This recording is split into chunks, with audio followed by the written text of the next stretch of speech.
Hoje nós estamos no dia 20 de fevereiro do ano 2021 e pelo nosso calendário judaico nós estamos no dia 8 de Adar do ano 5781 e nós estamos a 155 dias do ano 5781 e hoje nós temos aí então a nossa gota de sabedoria do nosso Rebbe. Hoje nós estamos fora do nosso habitat natural e nesse horário de almoço nosso aqui, nós temos aí um sinal fraco de internet, então vamos pedindo aí para os amados terem paciência aí e vamos ver se a gente consegue fazer a nossa live de hoje e possamos assim completar a nossa 19ª Parashá, que é Terumá, né? Ofertas, contribuições, Sedaká, dentro desse sentido aí, ok?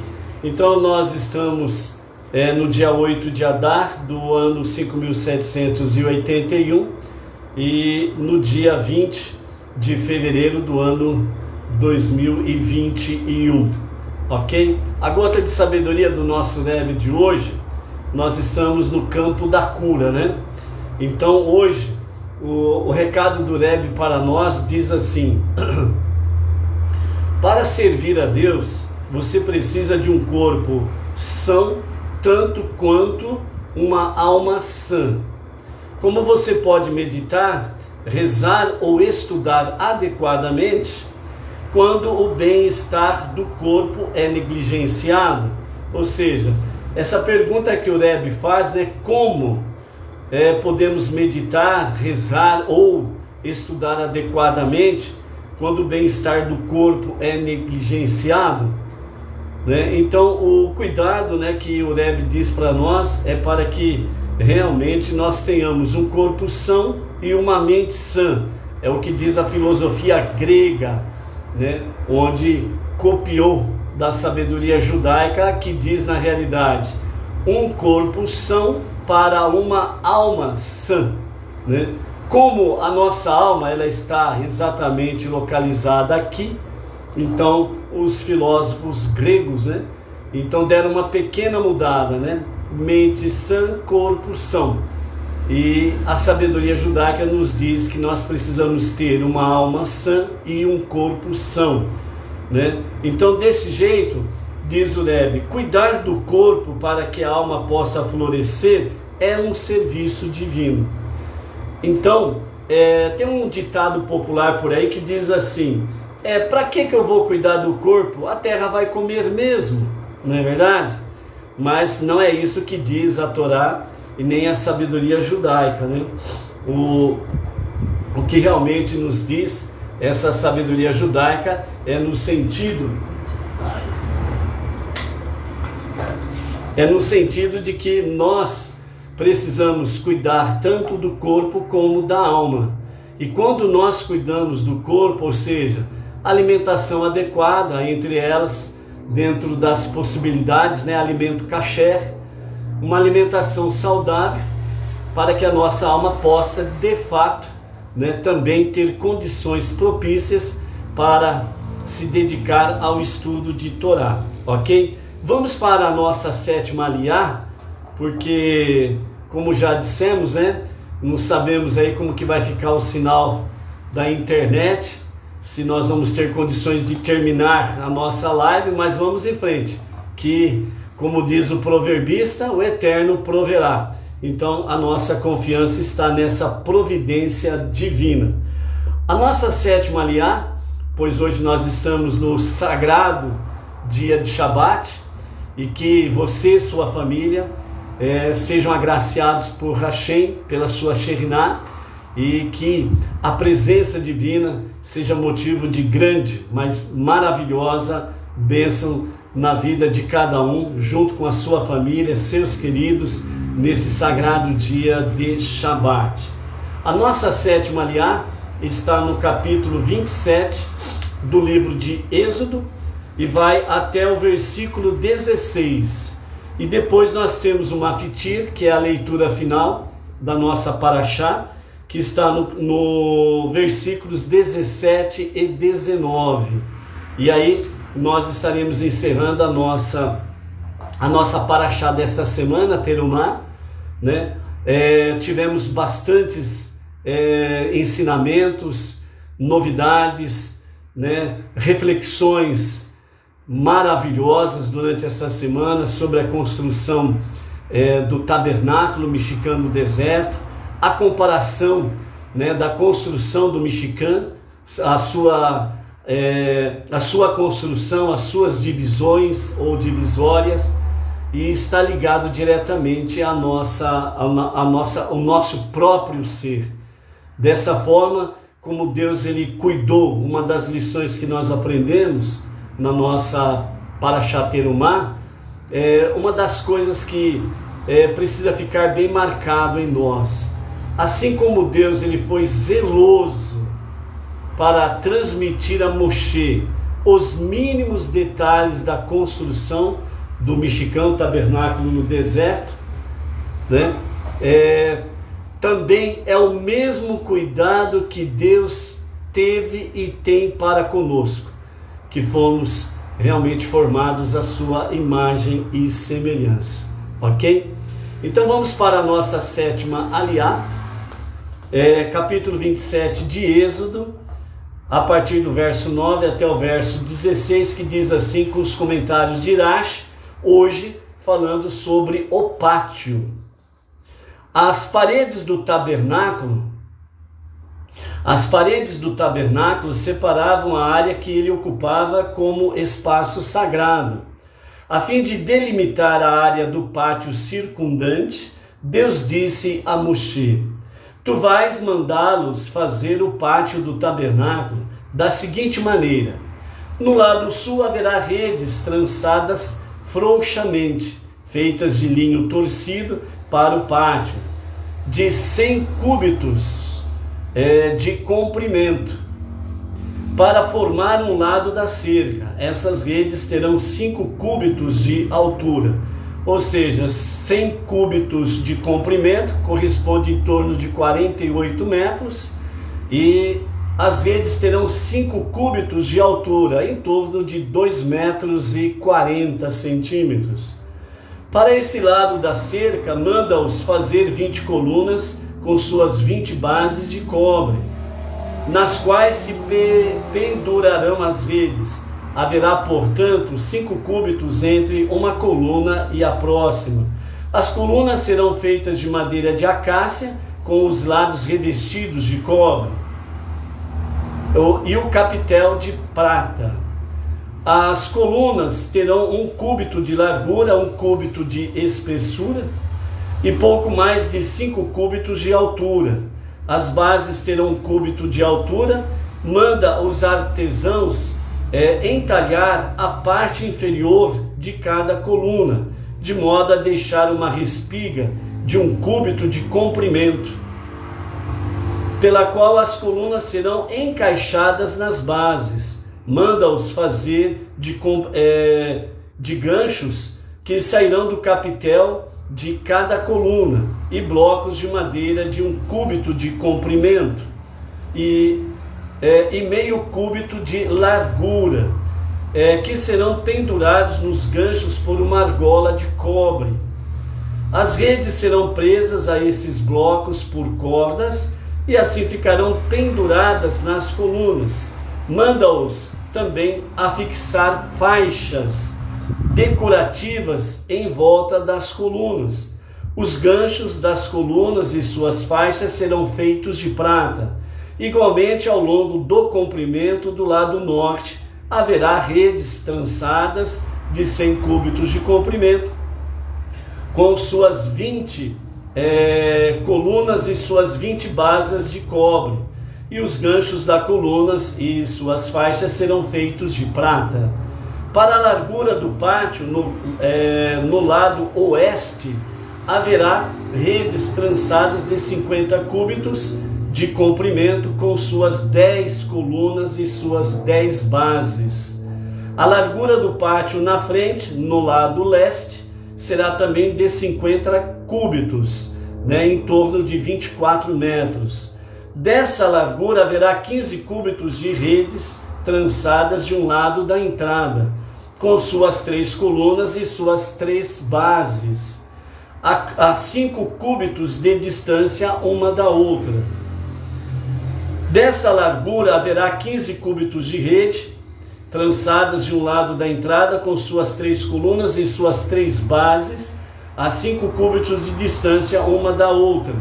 E igualmente haverá 15 cúbitos de redes trançadas do lado da entrada, com suas 3 colunas e suas 3 bases, a 5 cúbitos de distância uma da outra.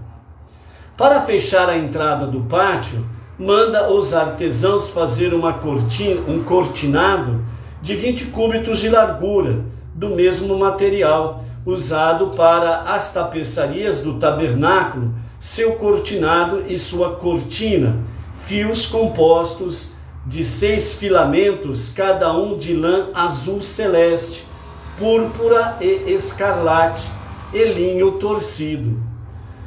Manda-os bordar nele figuras de águias e leões, aparecendo as mesmas figuras de ambos os lados.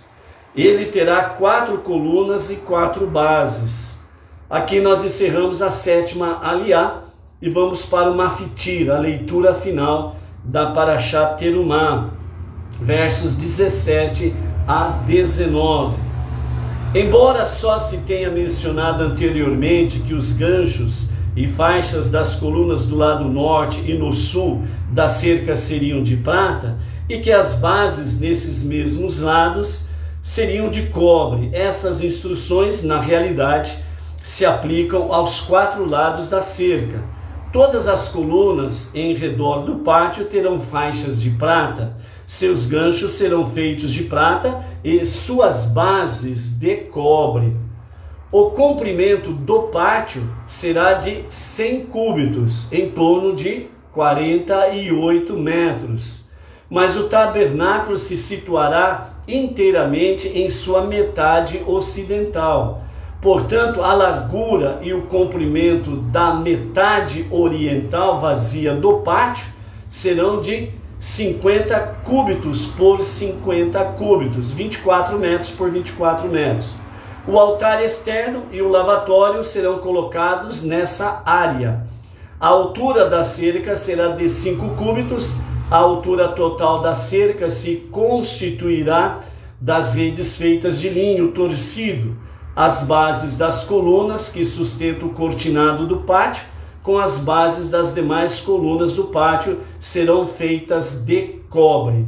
Todas as ferramentas do tabernáculo usadas na obra e de seu erguimento e desmontagem, tais como os martelos para cravar as estacas no solo, serão feitas de cobre.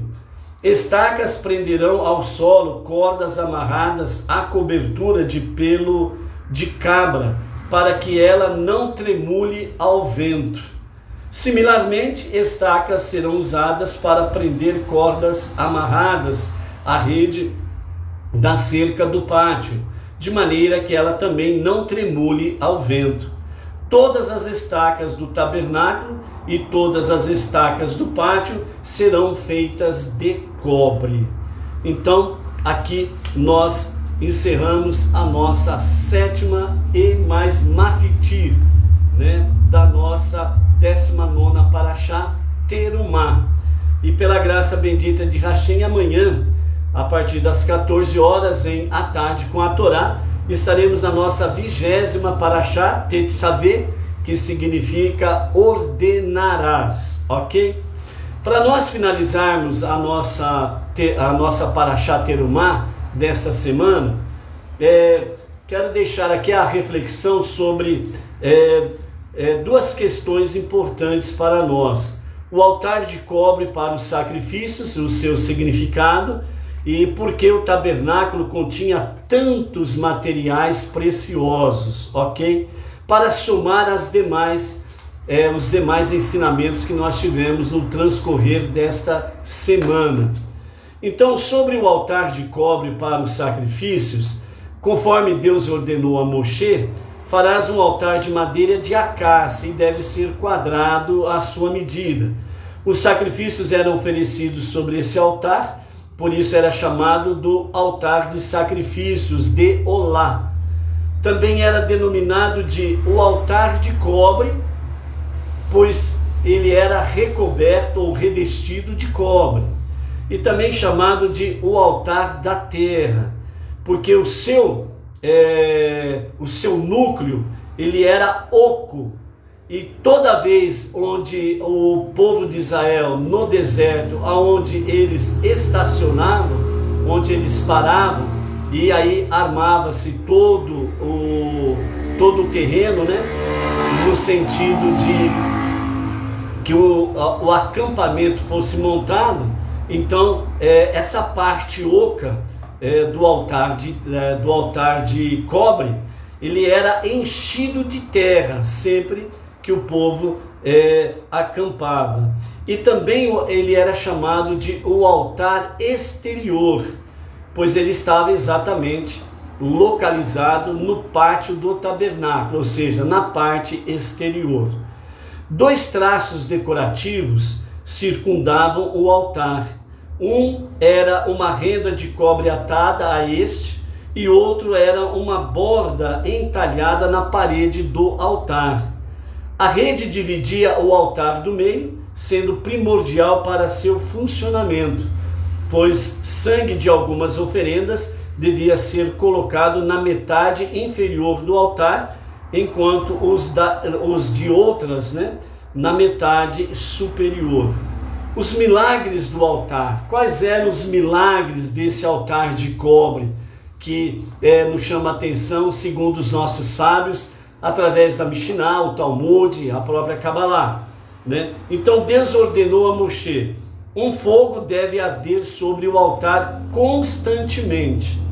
Então Moshe, ele questionou Deus perguntando, mas mestre do universo, o fogo não derreterá a camada de cobre e então queimará o altar que é feito de madeira? A pergunta de Moshe tinha lógica. O cobre poderia derreter e, como era de madeira, a madeira se queimar. Então Deus respondeu da seguinte forma, segundo os nossos sábios, para Moshe: estas regras, elas são verdadeiras no mundo físico. Por isso que Moshe fez a pergunta correta, a pergunta adequada. Então Deus respondeu: no mundo físico é correto isso, mas não se aplicam em meu reino.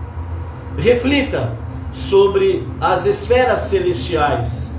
Os anjos de fogo vivem na proximidade dos depósitos de neve e granizo. Contudo, nenhum prejudica o outro. O fogo não derrete o granizo e a neve, e nem a neve faz com que os anjos de fogo fiquem petrificados em gelo. Então nenhum prejudica o outro. Enquanto você estava no céu, disse Deus a Moshe, você andou através de compartimentos de fogo, e mesmo assim as minhas hostes celestiais queriam te queimar, e não obstante você nem chamuscou. Eu lhe asseguro que apesar do fogo constante, o altar não será afetado. Havia ainda mais 2 milagres que ocorriam em relação ao altar de cobre. Apesar de estar localizado no pátio do tabernáculo a céu aberto, a chuva nunca extinguiu o seu fogo. Além disso, a coluna de fumaça que se desprendia dele subia aos céus na forma de uma coluna perfeitamente ereta e não era dispersada pelo vento. Então esses 2 milagres aqui mencionados também, fala sobre o fogo que permanentemente estava aceso, e nesse sentido, com o tempo, com a chuva, o fogo não se apagava. E a fumaça que saía, né, do fogo, dos sacrifícios, ele era uma coluna perfeitamente ereta, subia diretamente aos céus. E nada dissipava aquela nuvem, aquela fumaça, melhor dizendo. Então, essa coluna de fumaça saía do altar e de forma ereta, vertical, subia, e nada fazia com que ela se dissipasse. O que o altar simbolizava? O propósito do altar, Mizebeach, em hebraico, está indicando em suas iniciais, ou seja, no hebraico, o altar, né, chamado de Mizebeach, as próprias iniciais das letras na forma hebraica para o altar, que nós temos o Men, o Zin, o Zain, melhor dizendo, o Men, Zain, Beit e Het. Então estas iniciais para Mizebeach diz assim: o Men significa Mehilá. O Men significa Mehilá, que significa perdão. O Zain é Zerut. O Zain é Zerut, que significa mérito. O Beit significa Berachá. O Beit significa Berachá, que traduzindo é bênção. E Rai, né? O Het, melhor dizendo, significa Haim. O Het significa Haim, que traduzindo é vida. Então, o templo sagrado em Jerusalém ficava no Monte Moriá. Perdão, mérito, bênção e vida. Então, qual é essa ligação, tanto para a história judaica, no campo físico, nesse mundo de Asiá, esse mundo inferior da ação, na vida do cotidiano do povo judeu, e que tem ligação para todo ser humano também, principalmente o Bnei Noach, que abraçou a fé monoteísta. Então, o templo sagrado, olha só aonde que nós vamos com referência ao altar de bronze. A localização do altar de bronze. É importante nós sabermos isto. Então, o templo sagrado em Jerusalém ficava no Monte Moriá.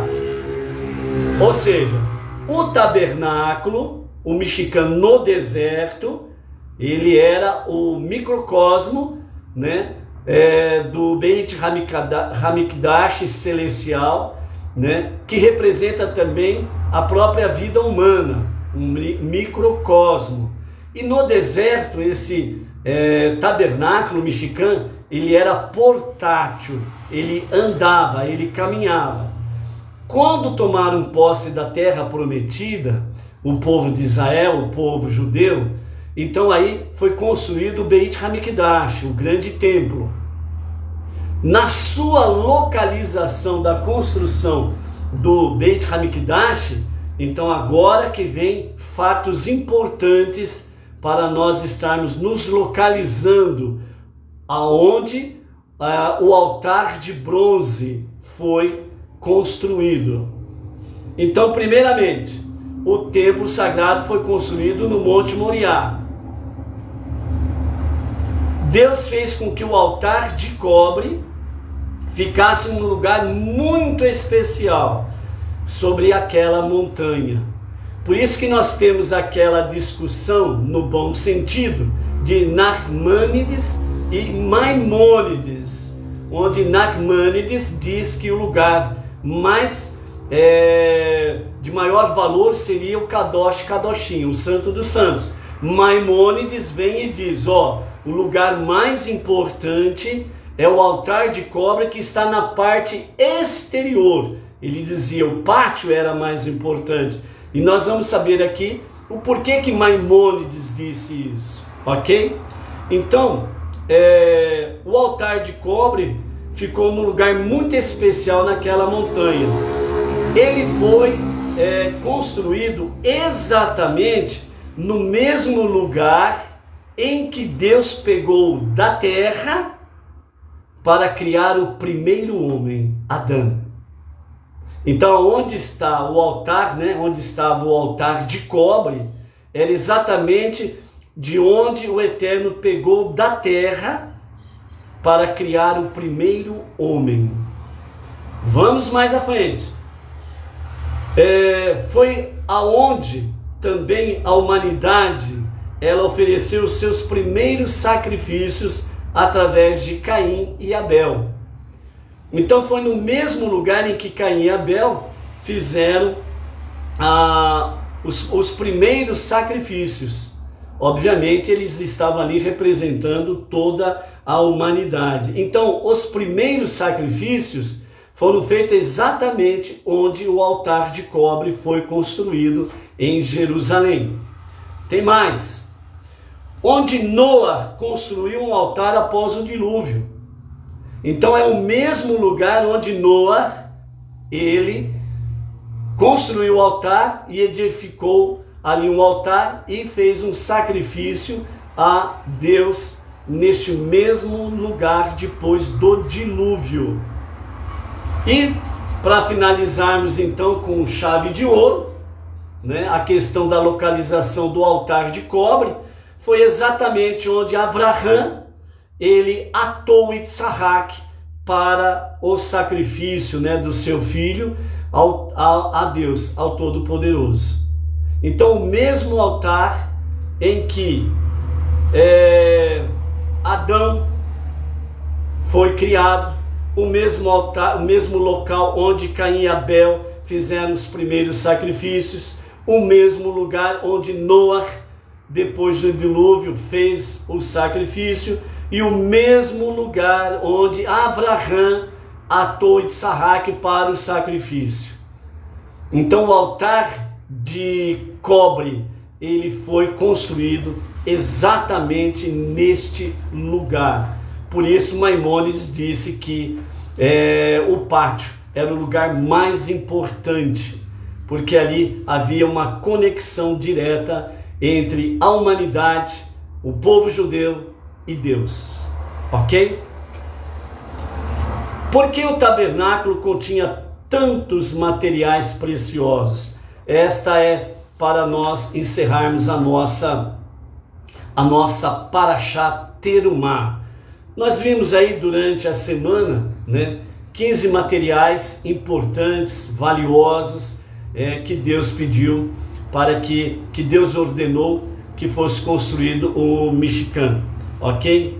Então, quando Deus ordenou ao povo judeu que fizesse o tabernáculo usando ouro, prata e outros materiais preciosos, certamente ele não estava interessado no Mishkan ornamentado com tantas coisas preciosas. Ele não precisa disso.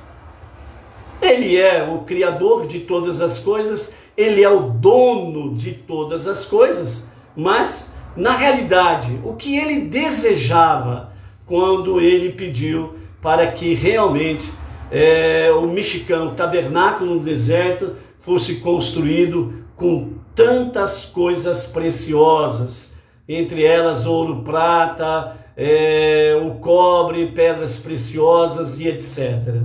Na realidade, ele desejava que o tabernáculo brilhasse, tivesse brilho, por duas razões. Primeira, para que o judeu, quando entrasse no tabernáculo, se impressionasse com a magnífica beleza do santuário.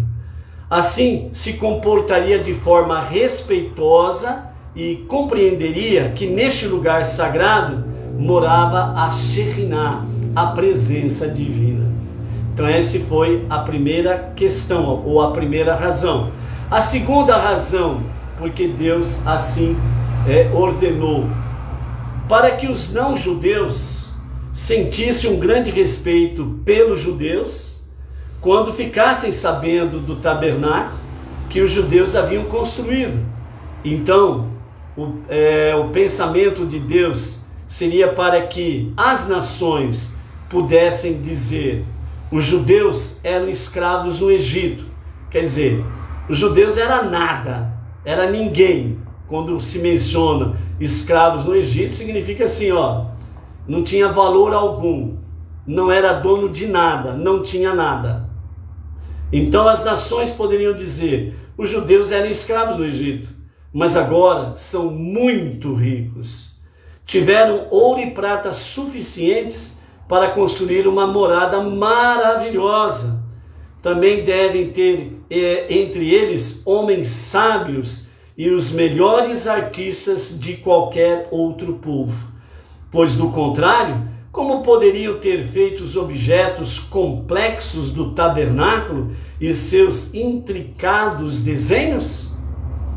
Atualmente nós não temos o tabernáculo no deserto e nem o templo sagrado. Então nós vemos aqui nessas duas razões em que os sábios trazem para nós esse conhecimento, né? Primeiramente, que os judeus ficassem impressionados com todo o brilho e pudessem ter mais respeito e compreendessem melhor que aquele lugar é um lugar sagrado, pois tem a Shekhinah, a presença divina. A segunda razão, ela diz respeito às nações. A primeira especificamente para os judeus. A segunda, para as nações não judias, que seria exatamente o quê? O respeito para com o povo judeu, que eram escravos, não tinha nada, não eram ninguém, e agora eles construíram um Mishkan no deserto e um Beit Hamikdash em Jerusalém, de uma forma esplêndida e maravilhosa. Então, dessa forma, as nações venham pensar, venham refletir que realmente os judeus, eles eram escravos, não tinham nenhuma riqueza, mas agora, diante dessa magnífica construção no deserto e do esplendor do Beit Hamikdash em Jerusalém, então realmente eles são muito ricos. E dessa forma, eles devem ter entre eles homens sábios e os melhores artistas do mundo. Porque como eles poderiam construir algo tão complexo, em mínimos detalhes, frações de milésimos de medida, tudo tinha que ser exato, uma matemática exata, uma construção perfeita, porque a fração de 1 milímetro que pudesse estar diferente, o tabernáculo não subsistiria, iria cair. O tabernáculo, aliás, o Beit Hamikdash em Jerusalém, ele automaticamente também ele viria ao chão. Então, realmente, entre o povo judeu estão os homens mais sábios e os melhores artistas. Dentro disso daí, é só você pesquisar, né? Quem são os ganhadores do prêmio Nobel desde que foi instituído? Você vai ter lá mais ou menos em torno de 90% são judeus. Então, quando lá na frente nós vamos ver, quando nós estivermos estudando o 5º livro da Bíblia, Devarim, Deuteronômio, nós vamos ver lá, entre outras coisas, Deus fala 2 coisas importantes para o povo judeu. Vocês serão luz para as nações, e os povos dirão: quão sábios vocês são. Então, dessa forma, Deus falou de uma forma bem clara a respeito da missão dos judeus para as nações. E hoje, né, nesses últimos 8, 9, 10 anos aí, como que a presença judaica ela está muito marcante de norte a sul, leste a oeste, nos quadrantes da terra, certo? Então essa é uma realidade. E para finalizar, o recado dos nossos sábios diz assim: atualmente nós não possuímos o tabernáculo nem o templo sagrado. Então, como que nós devemos manter esta reverência que nos fala aqui, essa primeira razão que serve tanto para judeus como para não judeus? Ou seja, temos um comportamento respeitoso e compreender que este lugar é sagrado, se nós não temos mais o tabernáculo e nem o Beit HaMikdash lá em Jerusalém? A resposta que os nossos sábios dizem é: devemos manter esta reverência em nossas sinagogas.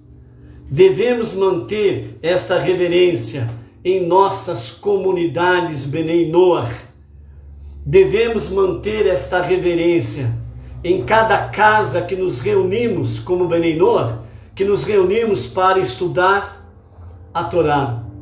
Devemos ter essa reverência, mesmo quando nós estamos fazendo a live e você está do outro lado. Quando nós temos as nossas lives, quando nós vamos para as nossas lives junto com os nossos rabinos, é uma sinagoga, é um micro tabernáculo, é um micro Beit HaMikdash. Quando nós estamos reunidos fisicamente, de forma presencial, devemos manter a mesma reverência. Mas também nós precisamos manter a mesma reverência quando nós estamos reunidos em live. Por exemplo, tem pessoas que vão para a live e elas se postam, por exemplo, de forma deitada na live. Está na live, o rabino está falando, ou o emissário está falando, está trazendo o estudo de Torá. Os rabinos, os emissários que trazem o estudo de Torá, não são eles os Kohen Gadol, os santos, mas a palavra é Kadosh. Então nós temos que ter reverência, nós temos que manter esse mesmo posicionamento quando nós estamos reunidos pela live, de forma virtual, porque a Torá está chegando a você. Então não tem cabimento a falta de reverência. Já teve inclusive lives em que foi pedido, o rabino chegou até a pedir, falou: por favor aí, quem está sem camisa, põe uma camisa. Então é isso aqui que os sábios estão trazendo para nós, amados. Reverência, respeito. Por quê? Porque a Torá está sendo mencionada. A Torá é santa. Temos que ter esse respeito, essa reverência para com a Torá. Se nós não temos essa reverência, esse respeito com a Torá, nós vamos ter alguma reverência, algum respeito para com o semelhante? Não. Então, por isso, a nossa mensagem nesse encerrar de Terumá, que é o que? Contribuição, participação, Sedaká. Isso significa reverência em todos os sentidos. Ou você acha que Deus não está presente no momento da live? Ou você acha que Deus não está presente aonde você está? Ou você acha que a santidade da Torá não está presente aonde você está? Aí você não precisa nem ficar deitado, pode plantar bananeira, se você quiser, pode pular que nem sapo, que nem macaco. Aí você fica à vontade, se você acha que a santidade não chegou aí. A resposta é sua, e o problema também é seu. Então, por isso, amados, como Benei Noach, nós precisamos ter mais reverência nas nossas reuniões, tanto presenciais como virtuais, porque a palavra, ela chegou aí. O ensinamento da Torá, ela está chegando onde você está. E aonde a Torá vai, com ela vai a sua santidade, vai a Shekhinah, a presença divina. Isso significa que reverência, respeito é importante. Se nós, Benei Noach, não judeus, que estamos aí ombro a ombro com os judeus, no serviço do coração, no serviço de amor a Hashem, se nós não valorizarmos o que nós estamos fazendo, como que você quer que os idólatras venham para o teu meio, se você mesmo não dá o exemplo de reverência e respeito para com a santidade da Torá, a santidade de Hashem? Então, por isso, amados, nós temos que aprender as coisas de forma correta. Por isso que o nosso Rebbe, o nosso tzadik da nossa geração, Menachem Mendel, ele disse de forma muito apropriada: as pessoas estão preocupadas com o fim do mundo, mas elas não estão preocupadas em mudar o seu estilo de vida. O que adianta você se preocupar com o mundo? O que adianta você querer saber, conhecer as profundezas da Mishnah, Talmud, Kabbalah, se o mínimo que você pode fazer, você não faz? Então, por isso, amados, é passo a passo, degrau a degrau. É arroz com feijão que não pode faltar no dia a dia, para que nós possamos subir mais, nos elevarmos mais.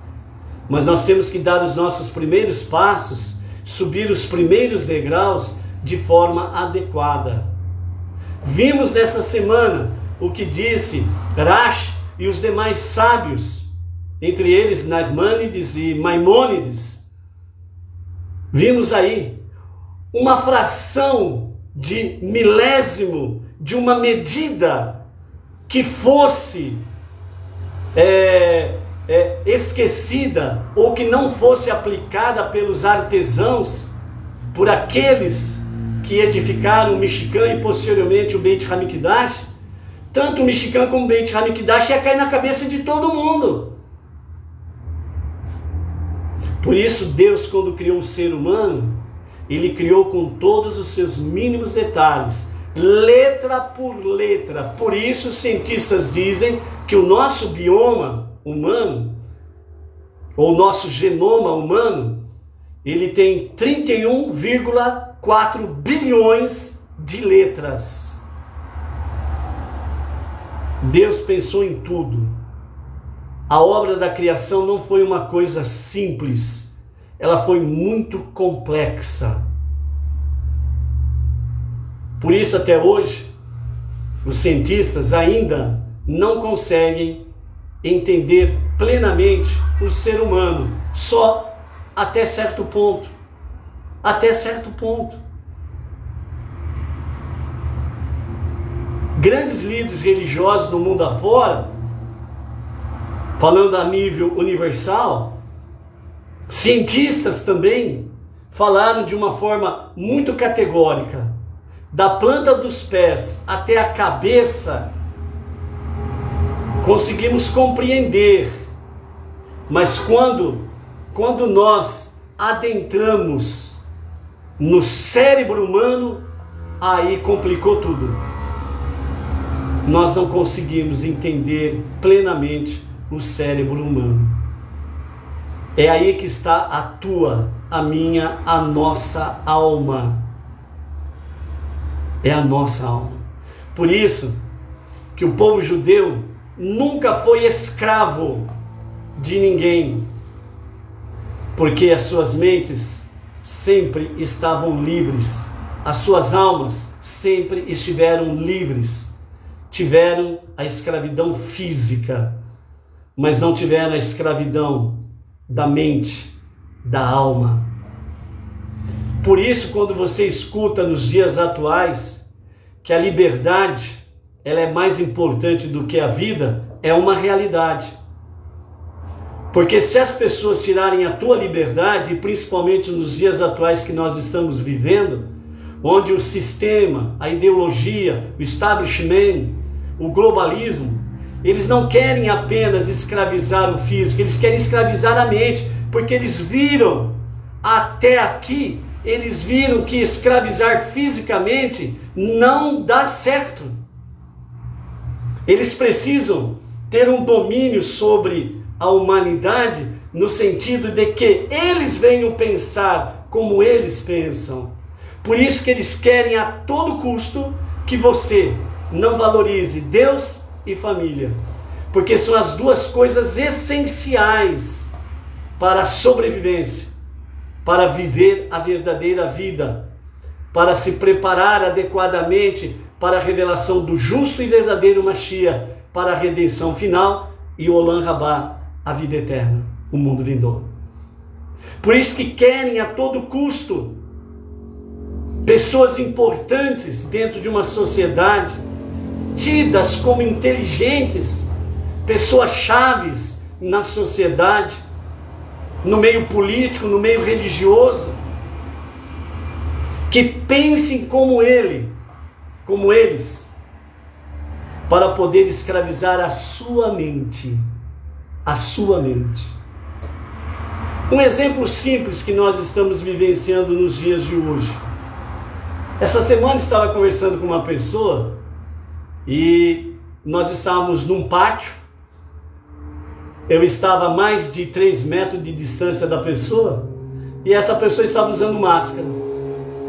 Aí eu falei para ela, você não precisa usar máscara, não temos aglomeração e também nós não estamos numa distância além daquilo que é exigido.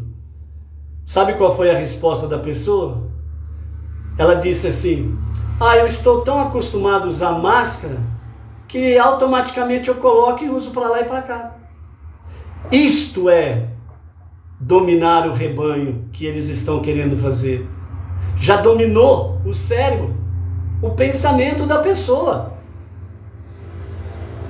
Atletas que estão aí fazendo Cooper, corrida, que estão andando de bicicleta, sem aglomeração, sem nada. Pessoas sozinhas dentro dos carros, usando máscara.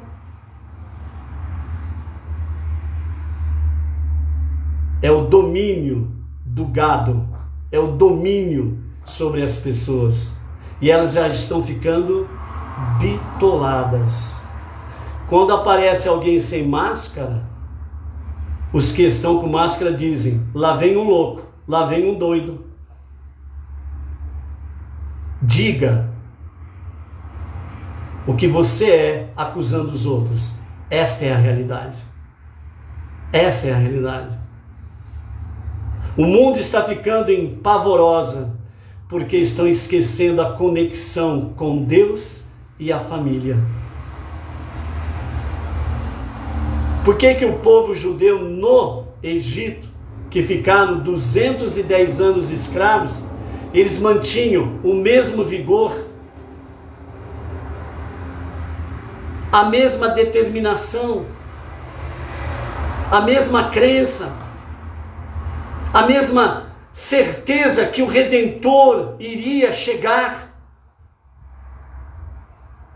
Porque eles mantiveram as duas bases essenciais para um ser humano: Deus e família.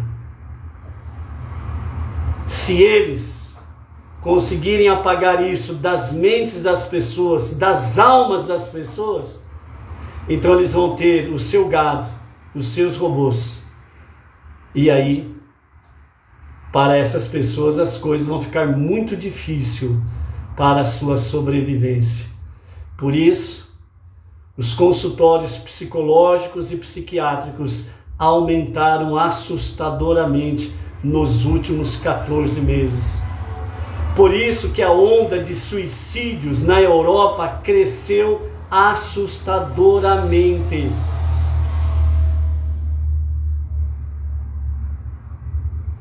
Amados, não esqueça, estamos numa guerra entre o bem e o mal, entre a luz e as trevas. Se você se render, as trevas prevalecerão, o mal prevalecerá. Se você mantiver Deus e família, você estará sendo um vencedor e você estará se somando a tantos outros para que a escuridão, as trevas sejam apagadas e finalmente possamos fortalecer a luz da Torá, a luz da Shekhinah, da presença divina, fortalecer as famílias, para que juntos venhamos clamar para que Deus não deixe com que os perversos a serviço das trevas venham prevalecer em nossos dias. Que venhamos clamar realmente a Deus, para que a luz da sua Torá, a luz da sua presença, através das nossas vidas, possam prevalecer diante deste embate entre luz e escuridão, entre o bem e o mal. E assim, que possamos abreviar a revelação do justo e o verdadeiro Mashiach para a redenção final. As trevas e o mal não podem prevalecer nos quadrantes da terra, porque isso retardará a revelação de Mashiach. Por isso, seja luz, seja forte, que venha Mashiach, o justo Mashiach, e que seja em nossos dias, e que seja para agora. Amém. Um bom término de Shabbat e um maravilhoso início de uma nova semana, onde teremos a nossa 20ª Parashá, Tetzaveh, que significa ordenarás. O que será que o Eterno reservou para nós nesta nova semana? Desafios estão diante de nós. Não deixe de olhar ao que está acontecendo ao teu redor e ao teu derredor, e não deixe diariamente de clamar ao Todo-Poderoso. Clame com todo o teu coração, clame com toda a tua alma, e serás ouvido e atendido por Hashem. Shabbat Shalom, Shavuot. Até amanhã, às 14 horas em A Tarde com a Torá.